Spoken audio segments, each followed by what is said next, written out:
Estamos de vuelta, queridos amigos, en un show con Tuti, hoy en compañía del doctor Ricardo Castañón. Nos visita, él es boliviano, pero bueno, ya viaja por todo el mundo y ahora está en Guatemala y quisimos aprovecharlo. Es una persona que conoce muchísimo, no solamente de aspectos muy científicos, neurofisiología, psicofisiología, nombres raros, pero también conoce mucho de esa otra parte que a veces olvidamos en nuestras vidas, y es la parte espiritual. Y cómo es que es importante que lo entendamos, que lo hablemos y que analicemos cómo está nuestra vida en ese aspecto. Doctor, nuevamente gracias por estar con nosotros. Antes de la pausa le preguntaba, ¿qué es lo que ha pasado con la espiritualidad como la hemos recibido, como se nos ha enseñado?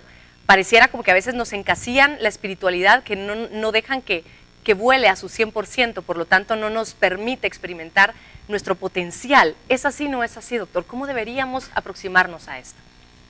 La razón por la que yo hablo al mundo sobre estos temas radica en el hecho de que creo que el hombre moderno desde hace 500 años, no solo desde ahora, ha ido ignorando bastante la naturaleza espiritual. Y en la sociedad moderna nos hemos dedicado mucho hoy a la producción, a tener distracciones, sexo, placeres, drogas, fama, prestigio. Aplaudimos al humilde, pero no hacemos mucho para ser como ellos. Y creo que todo esto se debe a que estamos formando muchos individuos capacitados para la producción, y está bien, porque el mundo merece atención, pero a veces esto va en de una riqueza interior. Claro. Por ejemplo, en esta época de tanta tecnología, donde estamos todos ocupados con nuestras maquinitas portables, se ha perdido mucho este contacto. Hay papás que me dicen, Ricardo, yo envío todo por mensaje a mis hijos. Así me hacen caso. Yo tengo el caso de un amigo mío que es un médico muy famoso, que me dijo, quisiera que lo veas a mi hijo porque está mal en la escuela. El niño viene, tiene 12 años y me doy cuenta que es ciego de un ojo, pero desde el nacimiento. El papá es el mejor neurocirujano y nunca se ha dado cuenta. Wow. Porque no tiene tiempo para su hijo. Entonces, estamos ocupados en rendir, en dar cosas para que los hijos estén en las casas, y nos olvidamos de que hay toda una riqueza interior. Papá, quisiera hablar contigo, contarte de mi primera novia, de mis problemas en la escuela, y estamos muy apurados. Y entonces el hombre ya no tiene tiempo para esa interioridad. Claro. Y el patrón de esa vida interior no solamente es esta vida intelectual cognitiva, es tu vida espiritual. Un poeta muchas veces piensa que la gente cuando habla de espíritu está hablando solo de religión, está hablando de toda una riqueza bellísima, que aunque mucha gente no sea creyente, vale la pena escuchar la palabra de San Pablo, cuando en una carta que escribe a los Gálatas dice, el fruto del espíritu es el amor, es la paz, es la armonía, es la mansedumbre, es la fe. Entonces, cuando yo llego a un lugar y las autoridades civiles me dicen, doctor, estamos preocupados con la violencia, yo tengo que entender que en ese lugar, ese espíritu no es el patrón, sino todo lo otro. Entonces, yo creo que debería ser deber de todos nosotros volver a rescatar esta naturaleza hermosa, porque eso es lo que va a crear el deseo de que estemos juntos, de que conquistemos el mundo para compartirlo, no para dividirlo. No para pelearlo y para ver quién es más fuerte que quién en potencia, en riqueza, etcétera. Dentro de esto que usted menciona, doctor, de cómo es que la sociedad a veces, bueno, no a veces, va reflejando lo que quienes la conforman viven, me llama la atención y los quiero mencionar un par de sus libros. Usted tiene muchos, 16 eran, ¿verdad? Estos dos, dice, cuando la palabra hiere y cuando la palabra sana.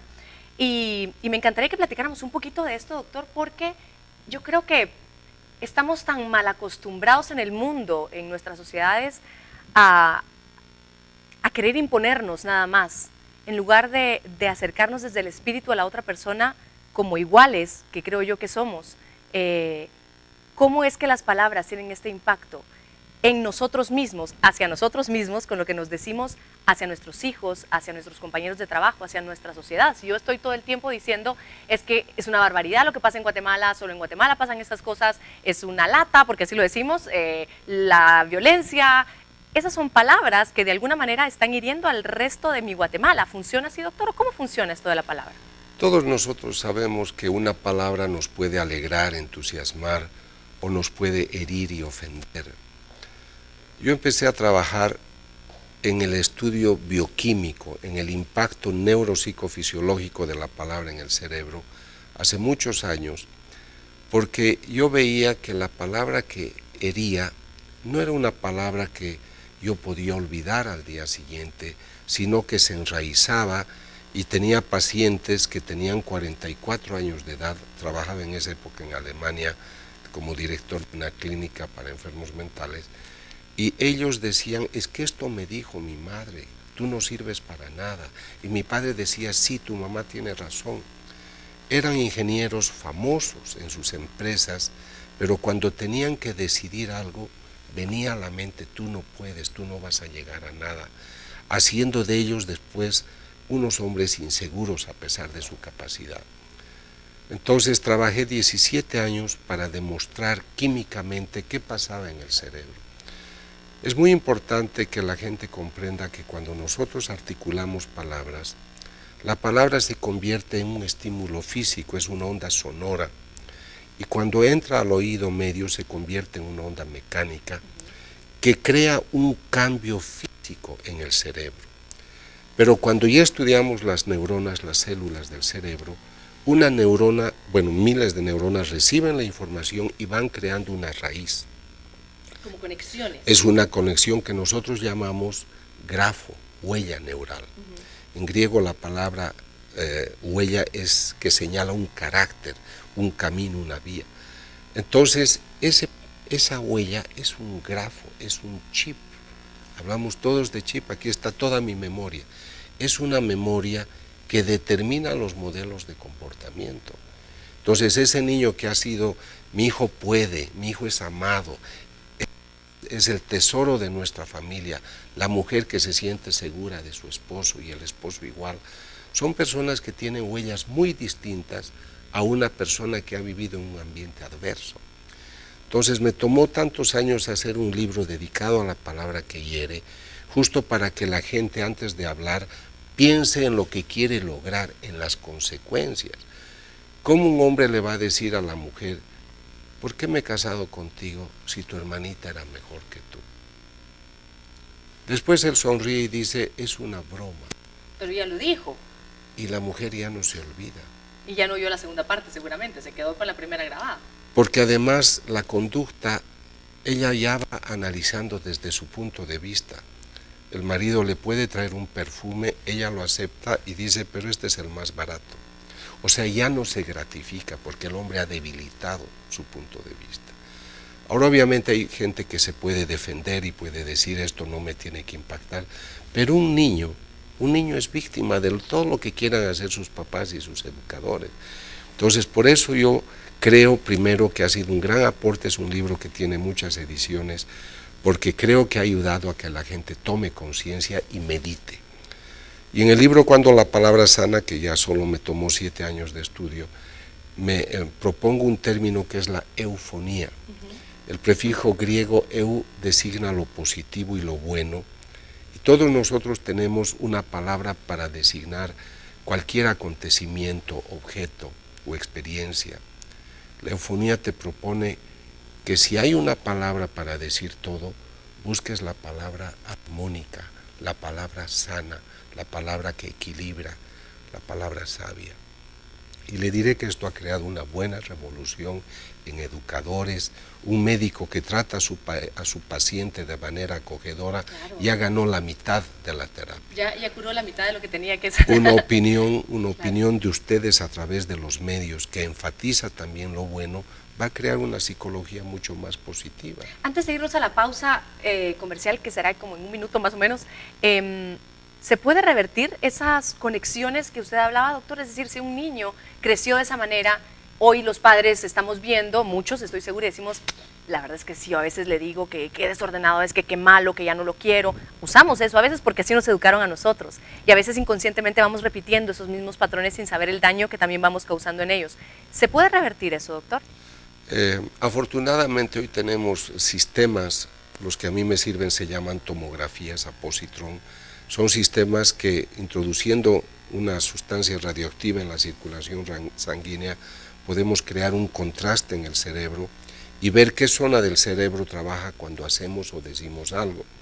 Entonces, en mis conferencias yo muestro las huellas de una persona desadaptada, por ejemplo, de un alcohólico arraigado. Pero luego empieza a tener nuevos modelos de conducta, por ejemplo, va a un gimnasio, va a un grupo de oración, aprende inglés, vuelve a su casa temprano, y se va viendo cómo las huellas se van debilitando, las de la conducta desadaptada, y las nuevas se hacen sólidas, son las que él empieza a actuar. O sea que esa es una hermosa pregunta, porque le puede decir a la gente, ninguno tiene que seguir como ha estado hasta ahora. Claro, cualquiera puede cambiar. Y eso es lo lindo, porque se nos ha enseñado que hasta los 3 años el cerebro se cierra y ya no da más vueltas, ¿no? Como nos dicen a los niños hasta los 3, 6 años, métale toda la información que tenga porque el cerebro ya no da más, y no, la edad que tengamos podemos ir modificando. 85 años siempre. Lo único que va a suceder es que la mujer se olvide de su edad. Pero eso todos, pasa a los 30 y tantos, doctor. pero todos pueden aprender y rehacer absolutamente todo, sí. Qué maravilla. Hoy estamos hablando con el doctor Ricardo Castañón, quien está de visita en Guatemala. Realmente enriquecedora. Ojalá usted esté aprendiendo tanto como yo. Tenemos que hacer la pausa comercial y volvemos para seguir conversando.